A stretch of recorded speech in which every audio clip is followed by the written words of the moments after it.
Hello, everybody. I am Eliza Kayes Reyes. And before we proceed, let us review the definition of terms. Affective, psychologists define this as an underlying experience of feelings and emotions. And humanistic, it is an individual's behavior and defined as a human needs and values. While approach, it is an assumptions and beliefs about language learning. So right now we are going to talk about the effective humanistic approach principles. Here we have eight principles, and first we have is learning is a process of self-realization. So self-realization or self-actualization, as mentioned by the previous reporter, self-actualization is one of the five emphases in within humanism. This means that when you use a language, it is of what you have learned.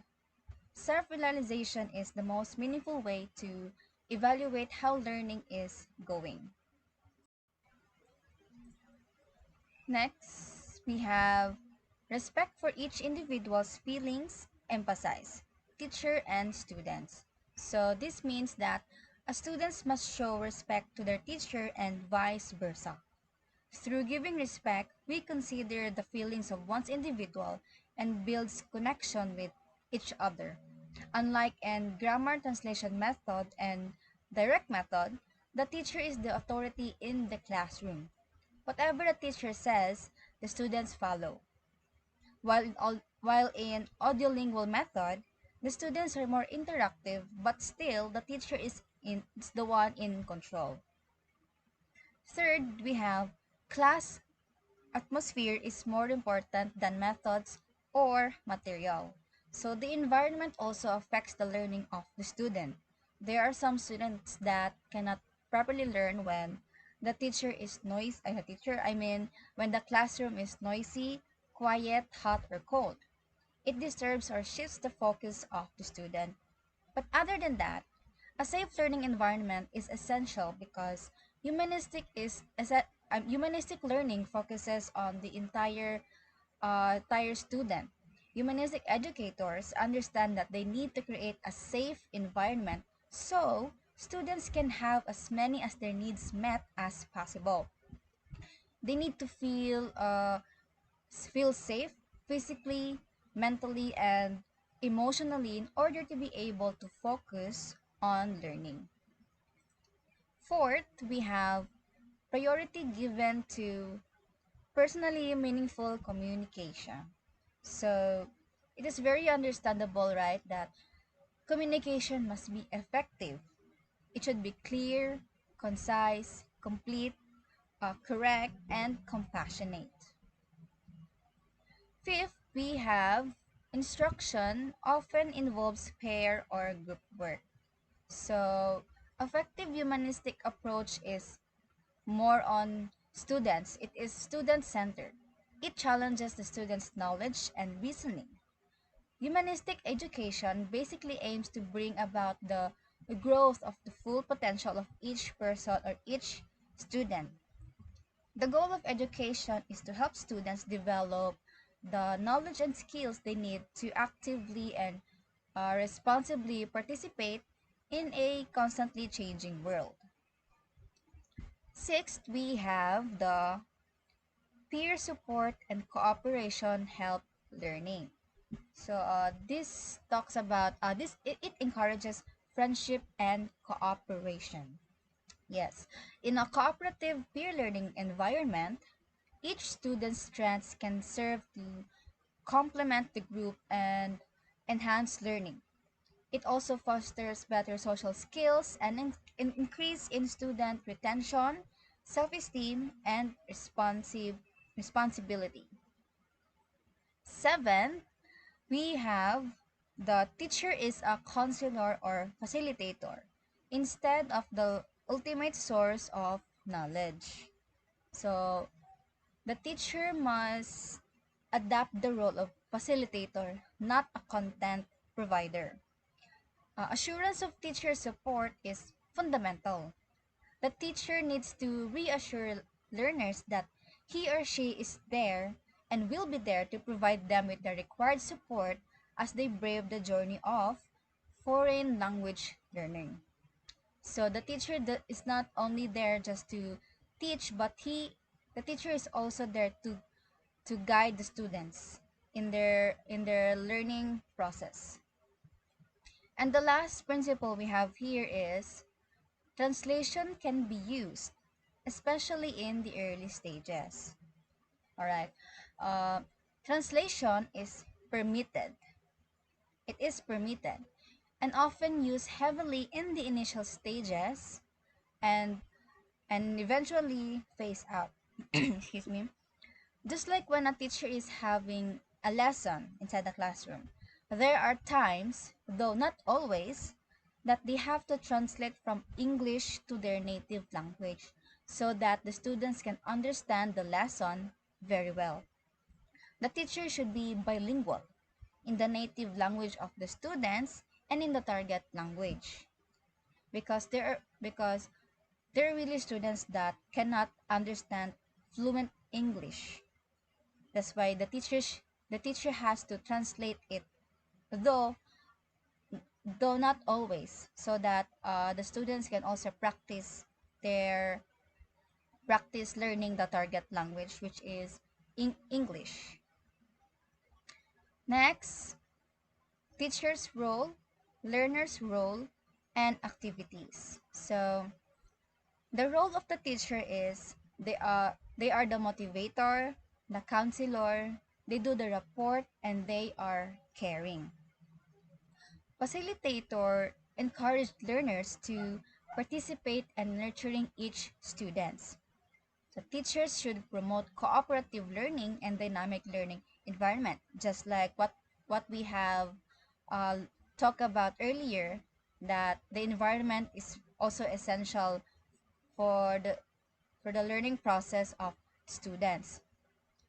Teacher is a facilitator that focuses on academics and techniques of teaching. So they are going to be the one who will guide the students. And also, the teacher relinquishes a great deal of authority and becomes a facilitator.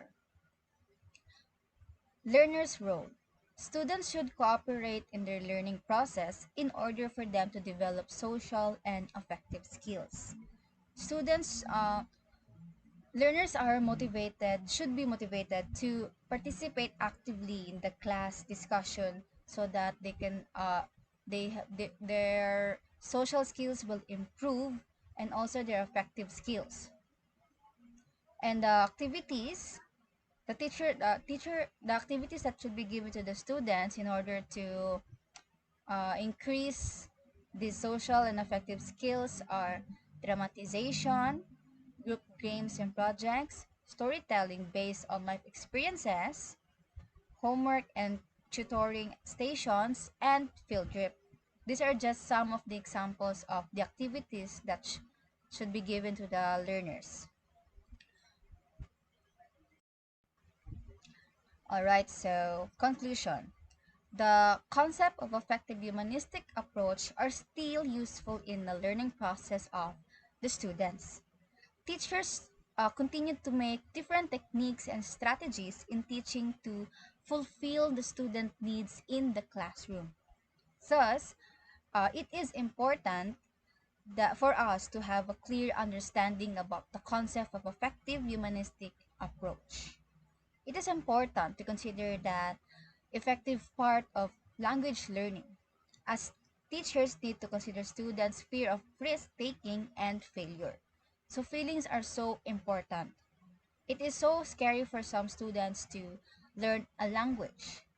Students need a teacher to help them overcome fear. Just that's why in the Philippines, foreigners often says that Filipinos are really good in speaking English.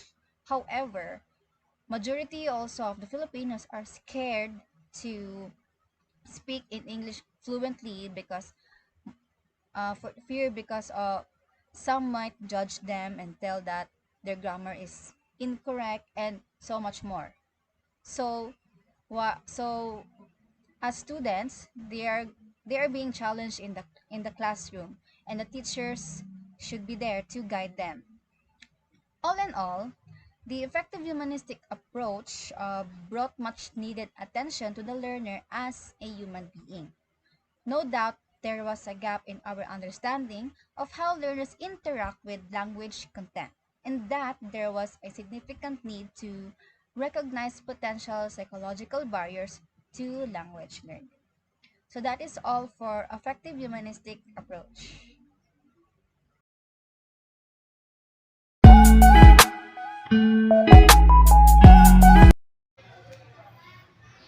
So, hi everyone, this is Joven Gallo, and we are going to discuss today about the communicative language theory.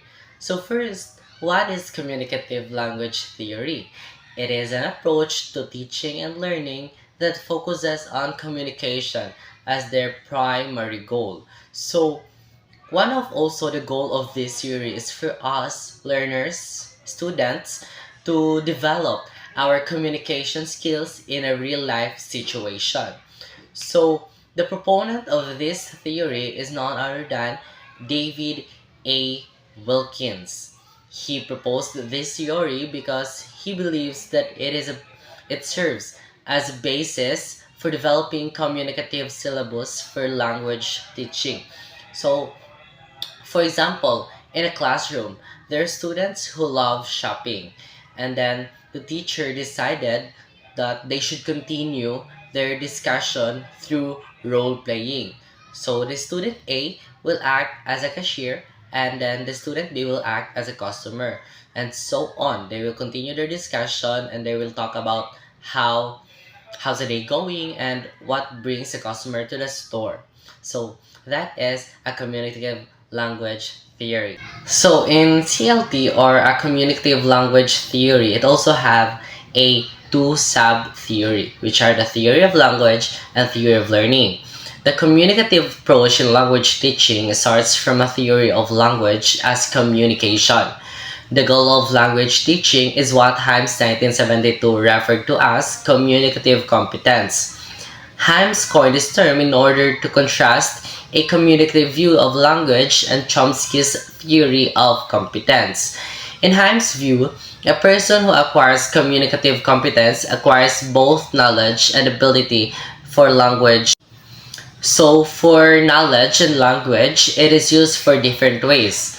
So we have first, like whether something is formally possible. Second, we have whether something is convenient.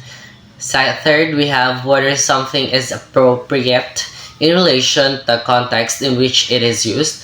Fourth, we have whether something is in fact done, actually performed, and what is doing entails. So for the theory of learning, little has been written about learning theory in contrast to the amount of that has been written about CLT literature.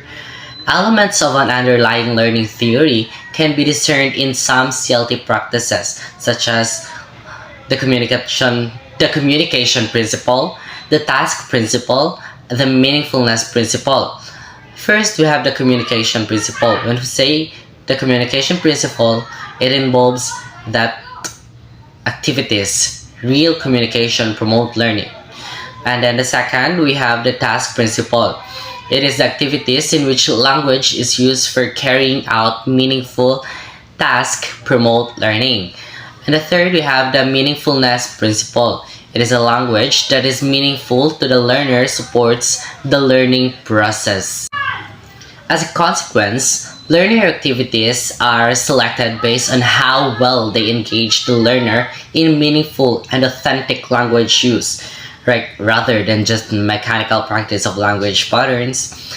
Other accounts of CLT have attempted to describe the theories of language learning processes that we compatible with CLT.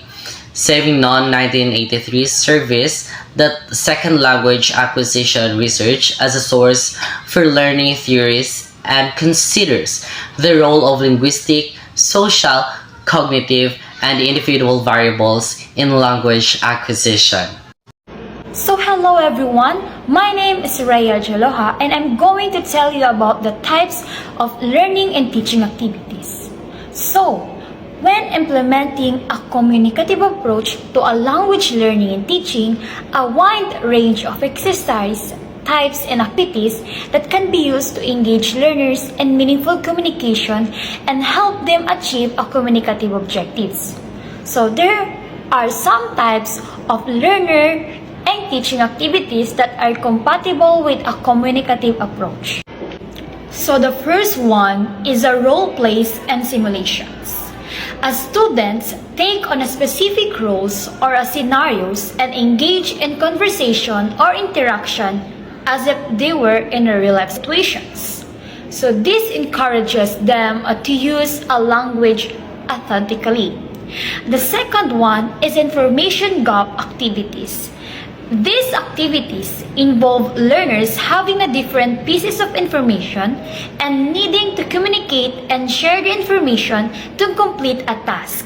For example, a jigsaw reading or information exchanging games. The third one is a problem-solving task. As students work together to solve a problems or puzzles requiring them to communicate and negotiate solution using a language. The fourth one is a group discussions and debates. Learners must engage in discussions or debates on various topics, encouraging them to express opinions, argue, and justify their viewpoints. The fifth one is a collaborative projects. As students work in a groups to complete a projects such as creating presentations, reports, or multimedia projects. So this promotes a teamwork and communication. The sixth one is a storytelling and story sharing.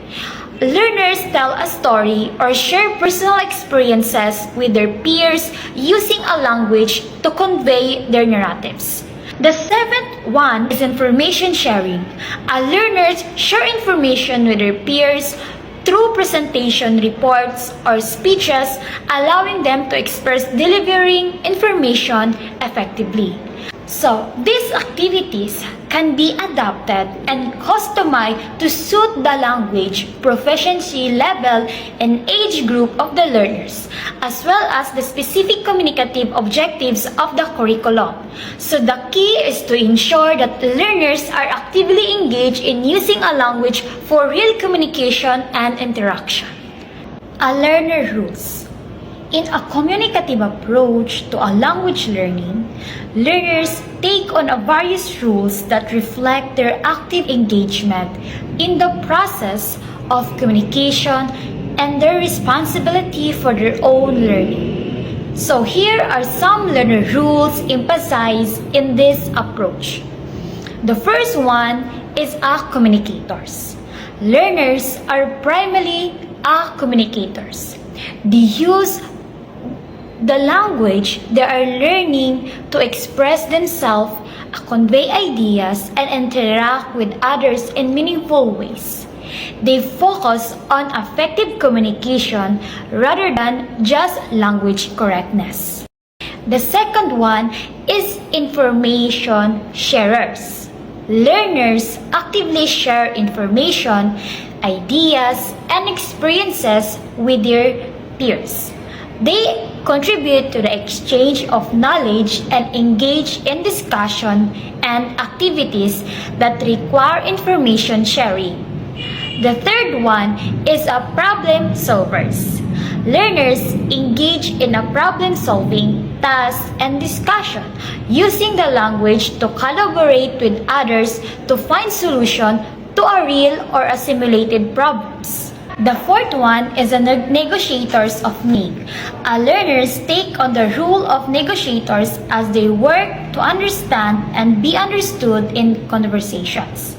So they clarify meaning, ask for clarification, and adapt their language to use to facilitate effective communications. The last one is active listeners. Being an active listener is a crucial rule for learners. They listen attentively to their peers, extracting meaning from spoken or written language and responding appropriately.